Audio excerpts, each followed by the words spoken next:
want to give Emmanuel Acho credit because last month he said that people called Trey Lance one play Trey. I never heard that, and I made a video just sort of cursing a lot. It was okay. I was upset. I don't know why I was upset. It just seemed like a lazy analysis, and I felt like I had enough. But then he came out recently and had this beautiful analysis of Stephen Curry, and I think articulated what a lot of people felt but hadn't said. And he did it in like 90 seconds. So I wanted to give him credit. It was like, as a lot of other people have put it, it was one of the better comments in sports analysis that I've heard this year. And he basically said, like, this is why Steph Curry is better than Kevin Durant. Forget individually what they've accomplished. Look at what Steph has done for people around him. Look at how Steph has made so many people better. I'm not going to redo the whole rant because he did it better. But if you want to check it out, it's all over Twitter and YouTube. Basically just pointed out, all the people that Steph has made into made men. Clay, Draymond, Steve Kerr, Andrew Wiggins. And with Durant, I mean, like, all the people he's worked with really had their biggest accomplishments away from him. And it's like, yeah, it's a damn good point, Emmanuel. And I think it shows why Steph Curry belongs in such lofty conversations, one of the greatest athletes of all time. Like, it's a team sport. Look what he does to his team. That just deserve applause for Macho. I was like, you know what? You might have been talking so fast with some of these people, if they haven't watched it, this guy felt like he was. That's why they had to have subtitles. They felt like he was on fast forward 2.5 times. That's how fast he was. Wow.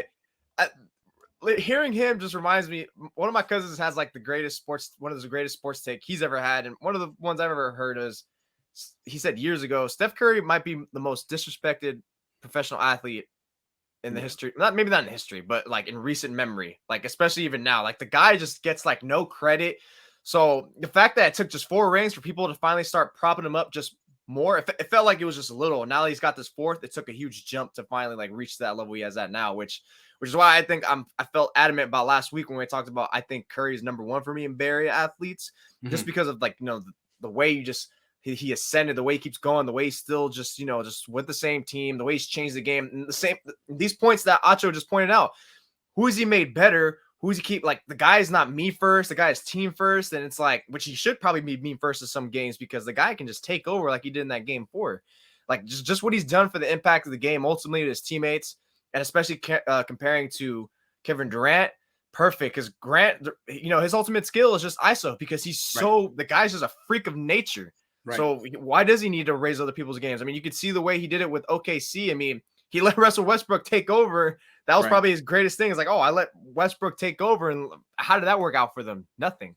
Right. But the point is, like, with that style, his, great one-on, is probably the best one-on-one player in the NBA. He's never won a championship that way. And you know what? He never will. Because it's a team game. And he, in the playoffs, he's always going to come up against someone eventually who can make him work, like Kawhi or Giannis, who are just better players than him. And with Steph, you can double him, you can blitz him, you can take the ball out of his hands, but he won't force it. He'll make the right pass. Now that the Warriors are playing 4-on-3, he's great off the ball, on the ball. He's to me, he has a bigger impact on his team than Kevin Durant does. And they're both all-time greats. But that's pretty much, I mean, even LeBron, like, just thinking about, Draymond would never have been an all-star without Steph. And I don't know if Clay would either. And now they're going to be Hall of Famers. What players can you say that about with LeBron James? Guys that he made Hall of Famers. Like, he made Tristan Thompson a good player for a minute, but, like, it's not the same, Maybe he just wasn't in that position. So we speaking about impact on the game, what Acho just said, like impact on your teammates and everything. Like, it's funny with KD and LeBron, especially LeBron. It's like, what has he done better to his teammates? Well, can you say he's always switching teams and his teammates? Right. He's just throwing them out like a piece of used up gum. It's like, that's a good point. That's a good point. It's this mercenary style of basketball. Who said that? I forgot. I heard someone say that, and I was like, bravo. That's the best adjective to use for the NBA. It's pretty much majority of the league is mercenary basketball. It's like, hey, I'll hire you to do this. We'll run a year or two. I mean, shoot, the Nets until yesterday, 2 days ago, were about to disband already KD and Kyrie after just 1 year barely being together. Yep. So to me, I think that's where it's like, you have these players who have their skills and just think like so highly of themselves and they're dominant, and they are dominant, but you realize you got to make other people better. It can't just be all about you, especially when it's like a 7-game series. That's tough to sustain. And those moments is going to demand from you, but you need other players to actually uplift them. It's like the same thing with the quarterbacks in the NFL. We pay you this money, Aaron Rodgers, to uplift these other receivers because you're so damn good. Are you that good to uplift other people, or are you just like, no? Right. Which is, you kind of see it with the way with like LeBron and KD, which is why they're always like looking at other places. They're looking where the grass is greener all the time, rather than just looking at what's in their own yard. And to me, that let's talk about LeBron. Like, he's part of the problem with the teams that he leaves. First, Cleveland at first, that team sucked. Wasn't his fault. He left fine. He went to the Miami.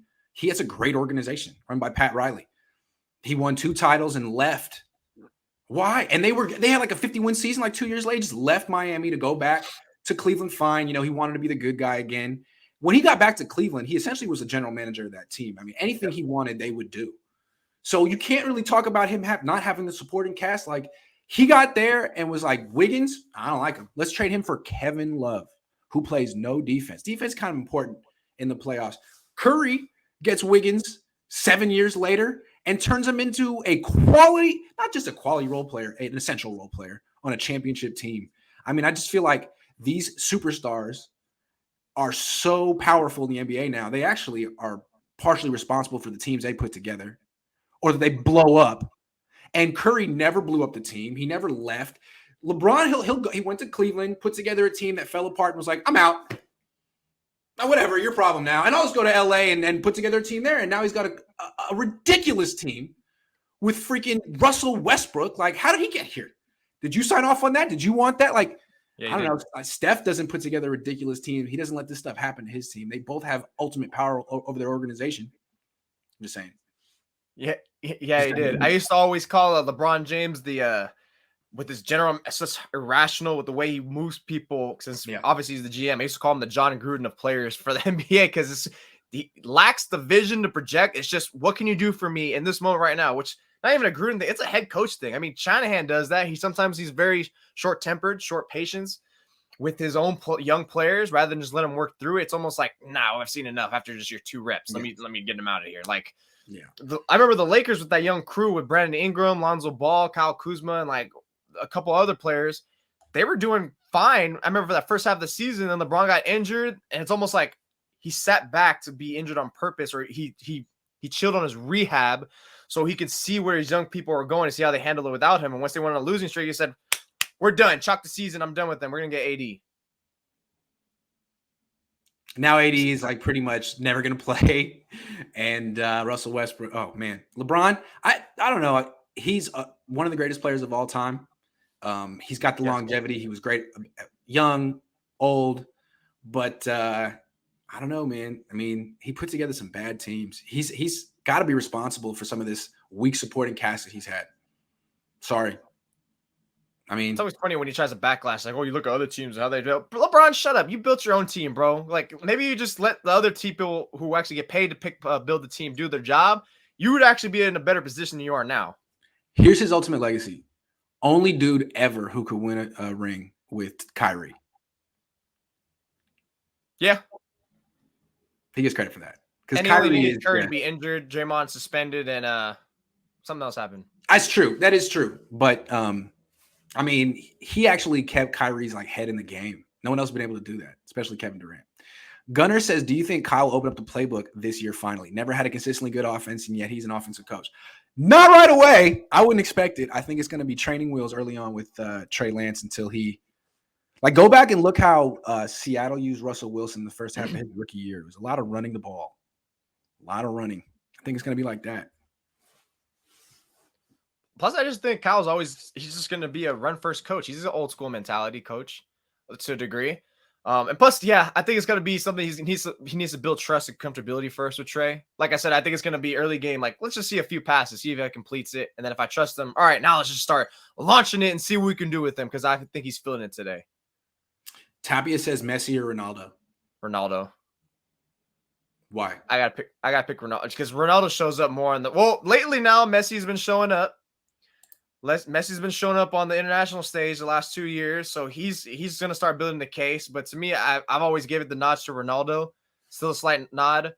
The way he's just shown up more in World Cup. Even when Argentina made that World Cup run in 2014, he kind of disappeared once they got into the actual playoff tournament.